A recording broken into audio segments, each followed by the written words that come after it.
This is Dan Wille doing my learner analysis for a student who, for anonymity reasons, we're going to call Joe. I picked Joe for this assignment because Joe is at a point where he needs to determine what he's going to value from school. Joe is a social butterfly. He thrives on interacting with other students. He gets distracted very easily by other students. However, Joe is fully capable of completing the assignments, doing well in school, and really focusing on the content area and being an exceptional student. He has great potential. However, his social interactions and focus really deter him and keep him from embracing what he can do in school. I want to first show a few examples of his work. This first one is from the first day of school when we had the students create a brochure that was designed to tell them about us, or rather tell us about them. And as you can see, Joe only completed 2 of the sides of the brochure, and there were 6. And he stopped when he started getting distracted by his friends. So as soon as the students settled in the class, they got used to their seating assignments, they started getting a little more comfortable talking, and this is when Joe fell apart. And this is where we first realized that Joe might be a student who gets distracted easy and may not be someone who can complete his assignments and stay on task. And this is true. Joe does get distracted by other people. However, he does not initiate the distractions from what I've observed, which means I feel like he has the ability to focus in school, but he needs to learn how to not be distracted by others. And when I interviewed him about why school is hard or why it could be difficult, here's part of his response. What makes learning difficult for you? I get distracted easy. Get distracted? Do you get distracted by people, or do you just see things in the room, or do you people? Gotcha.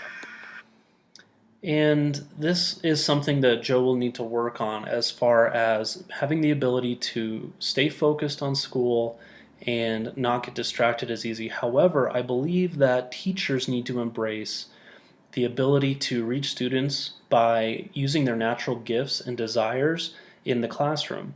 And to experiment with this, the learning experience I created for Joe was tailored around a reading which everybody was going to be doing individually. I created a small group and pulled Joe into this small group. And the students in this were ones I knew wouldn't distract Joe and he wouldn't get distracted by. And during this learning experience, Joe was able to read at content area or content level for 7th grade. He participated well, he answered questions, he was engaged, and he was focused on a level that I had not seen in the classroom before. And when I described it to my teacher, he was surprised at this and was very happy about it. However, if the rigor is too hard, Joe can shut down. And so getting into another example of his work, here's a vocabulary quiz where Joe scored 0 out of 5. And as you can see, he left 4 of them blank. Joe struggles with vocabulary, and this was simply just too hard for him. But rather than trying, he just shut down. And we've seen this a couple of times. So it's important for us as teachers to teach that it is okay for students to fail. And I feel like Joe has a particular fear of failing because of his social focus.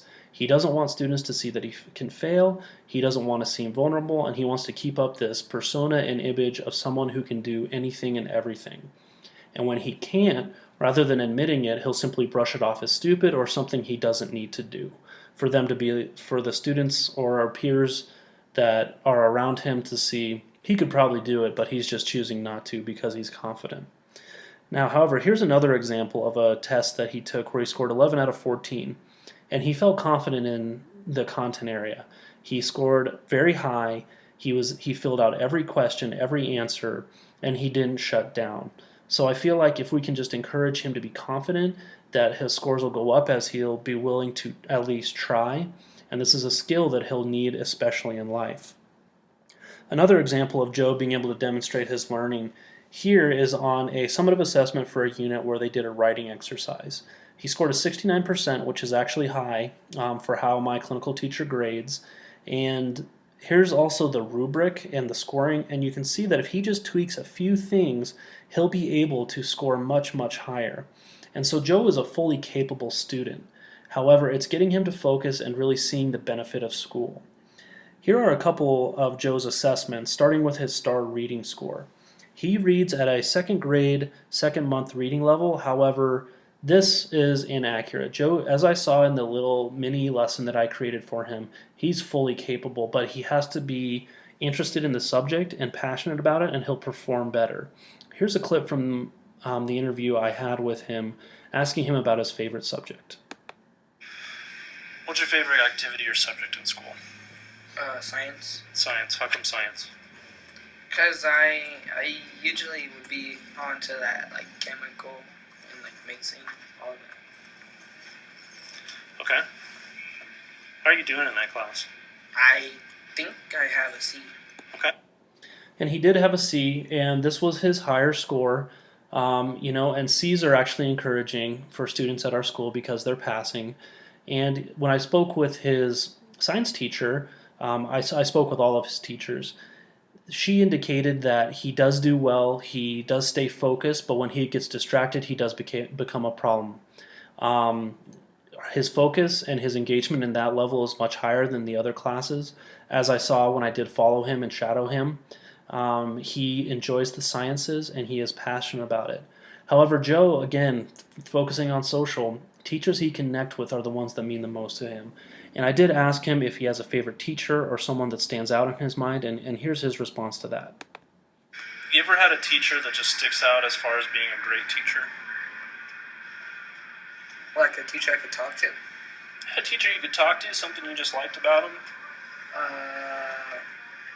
In this grade, Any time in your life. Miss Small. Miss Small? Why do you like her? Because sometimes she notices I'm sad or, like, mad, and she'll be like, oh, do you want to talk about it? Yeah. And this is very true. Joe and I were able to form a connection because I talked with him a lot. I spoke with him not about the content, but about things outside of school. And we were able to talk a lot about things. We have similar interests, cars and trucks in particular. And I'll play a clip that talks about that. But when it comes down to the hardest subject area for Joe, it's one where a teacher may not be willing to engage with him or meet his needs. And here's a audio clip from that part of the interview. What subject makes you work the hardest, and why is it the most challenging? Social studies. Social studies, I figured. What makes that class hard? Mr. Foster makes us go fast. Mm-hmm. Any other reason? And he didn't have any other reasons as to why, but it is one where Mr. Foster pushes the kids hard, and he's not really willing to budge from the rigor that he pushes. He wants the kids to meet the expectations and pushes them very, very hard, which I think is important. However, I feel like it's good to have hard expectations that can engage the students. The students want to meet. Joe is disassociated from that class. He's not engaged because he doesn't quite see the meaning of it. And with that, I want to get into another exercise I did with him, which is measuring your motivation to learn. And at first glance, you can see how he doesn't enjoy school or hard work, but he does know the value of it. He's focusing on number 10.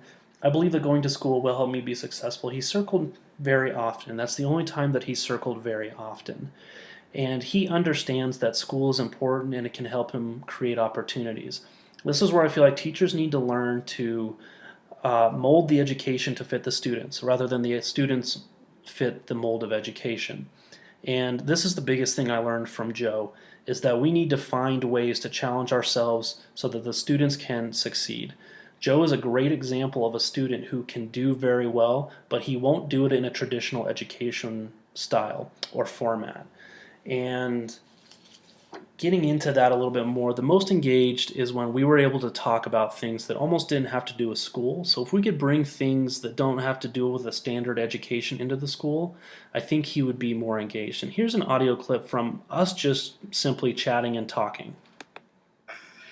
So one of my other jobs is I work as a handyman for a general contractor. So we have a truck and trailer, and we have a Tundra that pulls our trailer. So we go in and we fix homes, remodel them, and do stuff, and it's great. But Do you destroy it at first? Oh yeah, we'll do a lot of demo work. I want to do It's that. when you just, dude, it's fun, man. You walk in with a sledge and you just take. everything. Yeah, because what? If you're ever doing it though, make sure the electrical is turned off first. Yeah, because what if you hit something? Oh, I've done it. I've hit something with a hammer. Everything. You definitely feel it tingle. Like you feel your whole everything tingle. Yeah, this one time my friend, he made like a taser out of a lighter. Seriously? Yeah. Wow. And it was this big. Wow. And then I was washing my hands, and then I went like that, Mm-hmm. and then he comes up to me, and he literally does it right here, and my hands are still wet. And then it just went through my full arm to here. It's a weird feeling, huh? It's really weird. Like, I literally just shook out of nowhere, and I almost fell to the ground. Mm-hmm. Yep. And his interest is most demonstrated when we can talk about things that he's interested in. And I wanted to specifically tell Joe about there used to be a class of shop, and I wanted to see if he was interested. So here's part of that piece of the interview. If you could learn about anything, like if you could make a class and decide what's going to be taught, what you're going to study, what do you think it would be? A mechanical, like on cars. Okay.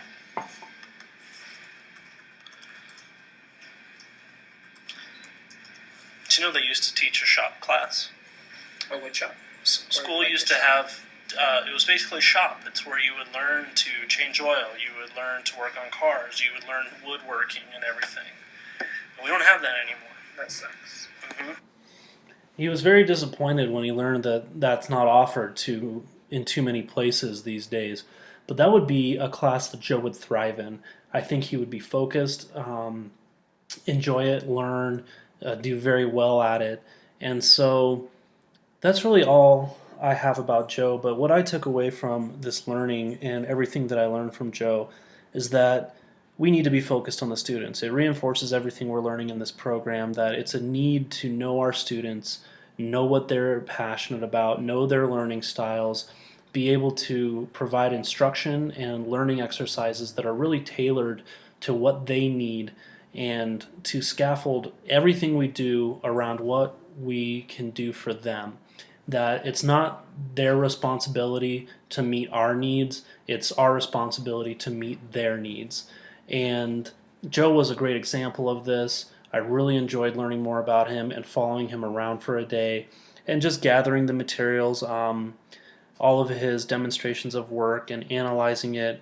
And it is a daunting task to try to do that when you have 131 kids, but it's our responsibility to do so.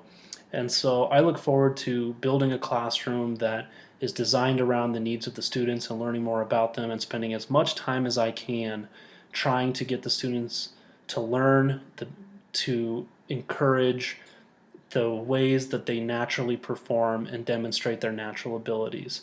So thanks for listening, and I hope you enjoyed it.